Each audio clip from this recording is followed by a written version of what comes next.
After weeks of hearings and months of saturation coverage, it was hardly a shock when Nancy Pelosi announced her party is moving forward with articles of impeachment. The facts are uncontested.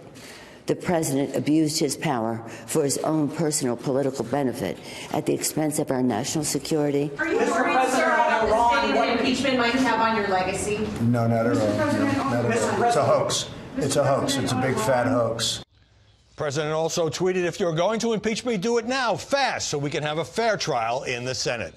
And joining us now here in Studio One is Stephanie Grisham, the White House press secretary. Welcome. Thank you. It sounds like President Trump fully expects House Democrats to go ahead and pass impeachment and wants to get it over with and over to the Senate. Is that a fair reading? I would say so. I mean, we're prepared for it. I really am wondering if she's starting to lose some of her Democrats, though, in some of the tougher areas. So we'll see what happens, but we are prepared. Interesting that you say that, because Vice President Pence told Judge Jeanine that he doesn't think it's a foregone conclusion that the Democrats have the votes. But do you really think Nancy Pelosi would let things get to this stage if she didn't have the votes? I think she has to. I think she has to appease that very militant group in her party to do this.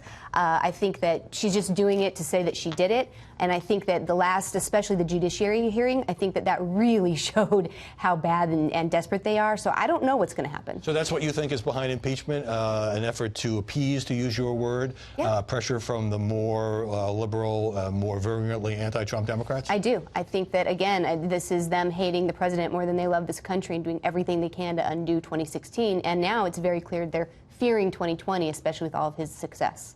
Impeachment of any president, obviously, is a huge story. The Clinton impeachment was covered nonstop. I remember it vividly. Do you believe most journalists are not just covering impeachment, analyzing impeachment, but taking sides on impeachment? Yeah, I think that a lot of journalists are cheering for impeachment and reveling in it and enjoying it. And it's really, really sad, because I think journalists have a responsibility to this country, and the country deserves to just get the facts and make up their own minds. And I don't think that's what they're getting. What do you base that on? Watching. I mean, I see the joy. Even this morning, I was watching one of the cable channels, and they were talking about, you know, when Nancy Pelosi went nutty about saying the word hate, they were criticizing the reporter, saying he was too aggressive, which usually they're the ones talking about how important it is to be aggressive. So the rules are different for this president. Well, you set me up for my next question, which is when Speaker Pelosi just went off on a Sinclair television reporter, James Rosen, the news conference was over, but it was a shouted question, do you hate the president? And she turned on him and said it was insulting to ask her that as a Catholic. Do you take her at her word when she says she doesn't hate the president at all? I don't know. I don't know what she hates. I think she hates his success. I think the entire Democratic Party hate his success. I believe that. And actually, speaking of the Clinton impeachment, Nancy Pelosi told Republicans that they all hated Bill Clinton at that time. So she's had quite the evolution when it comes to impeachment and her thoughts on different things. One frequent criticism in the press, Stephanie, is that while Democrats, to be sure, are being accused of rushing this process forward without all the evidence, without all the facts, because of the campaign calendar, obviously the primaries and caucuses begin in February, that it's the administration that is slowing this down by blocking testimony from the likes of Rudy Giuliani, Mick Mulvaney, John Bolton. I would say, I mean, you know, as we've said before, we're not going to participate in a hearing where the guilt is predetermined. That just makes no sense. There's no due process, as you know. I would also point out to people that, you know, the Dems are working through the weekend. I don't know if they've ever worked through the weekend for anything. I mean, that would be nice if they were working through the weekend for USMCA and drug pricing and all the other things that are good for this country. So they're pushing this through. They know they don't have anything. It's a show. This has all been a show this entire time. So you're explaining why the White House has declined to cooperate or participate in any way in a process that the president has repeatedly said is unfair.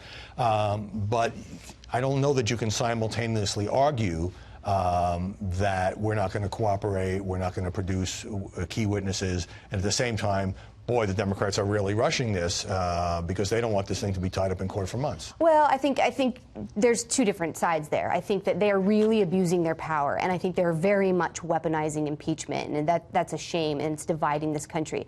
If he had due process, if we had the rules ahead of time, if they didn't keep moving the goalposts, I think we would absolutely participate because he did nothing wrong. Now they're rushing through because they just want to get this through. They're worried about the election coming up. That's what they want to be able to say, impeached, impeached, impeached. This president was impeached. Given the circumstances that you described, is President Trump looking forward to a trial in the Senate where he perhaps thinks the Republicans running the show will be more fair? Absolutely.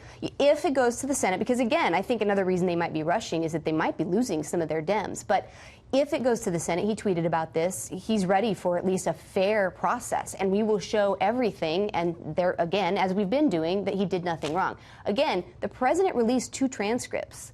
That's the only evidence they have, and it's because the president released it. I think people need to really remember that. Well, others would say they have the testimony of the various career diplomats who had different levels of, certainly, of interaction with the White House or the president. Let's turn to the very little, if any, actually. Let's turn to the coverage of the NATO summit, because the media, as you know, portrayed the president as not getting along with Western leaders, particularly Emmanuel Macron and Justin Trudeau. But then President Trump tweeted that the fake news was inaccurately portraying the trip, and then he got along great with these leaders. This is a pretty basic disconnect there. It's constant. I am on most of those trips. I sit in the meetings with the president and these foreign leaders, and he does get along with them very well. He can be tough on them when it comes to something that's good for America. I would say that under our president, we've gone from 4 to 9 countries who are now paying their fair share. They've all gone to 2%. That's because of this defense president. costs. Absolutely. Yeah. And that's because of this president. The president gave more than 2 hours of access to the press. Unprecedented at NATO. Yeah, they were just back-to-back news conferences. And yet they all covered some video where the foreign leaders were talking about, these long press conferences. And the irony there is crazy, because the long press conferences are because the president's giving the American press such access. Well, the narrative on that video is basically picked up on a hot mic. Here's Justin Trudeau, and he's talking to Boris Johnson and Macron, and they're kind of laughing, and he's was sort of chiding the president for having a 40-minute news conference. He said that's why there was a delay. And then the president was later heard calling Justin Trudeau two-faced. So that's getting along great. I mean, I understand you say the media may have overemphasized that, but it would seem to suggest that there were tensions.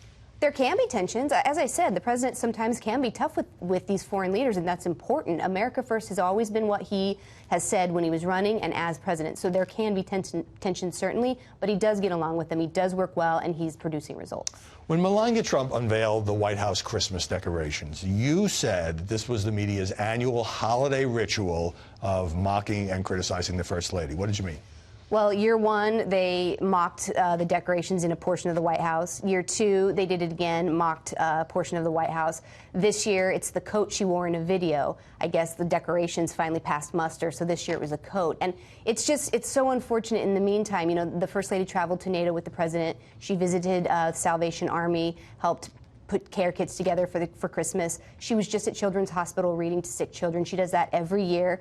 That is what should be covered. This First Lady, who is a mother, a First Lady, speaks multiple languages, and stays very busy, deserves the kind of coverage that if a Democrat First Lady were in office would be getting.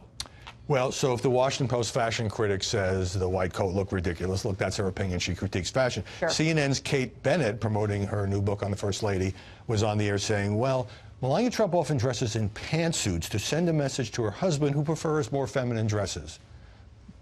That's Kate's opinion. Mrs. Trump chooses the clothes that she likes to wear like any other woman in this country.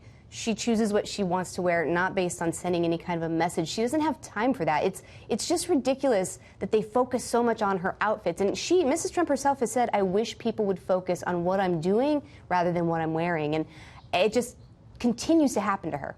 Melania obviously is a former professional model. Do you think that if she was a Democratic First Lady, she'd be on a lot of magazine covers and be treated a little differently? I think she would grace every single magazine cover, and more importantly, I think she would get positive news coverage across the board, all the networks and all the publications, the mainstream publications. I really do believe that. She's doing such good work on behalf of children and has such a heart of gold and is actually quite a rock for this family. So we have about a half a minute. Do you believe, since you say this happens every year, that this has to do with journalists and pundits not particularly liking Melania Trump, or is it basically who she's married to and therefore she gets the flack cut on collateral damage? I think it's a lot of collateral damage. I think all things to do with the Trump administration get criticized. I mean, you saw even in the judiciary hearing, one of those witnesses, scholarly witnesses, used Barron Trump as a joke.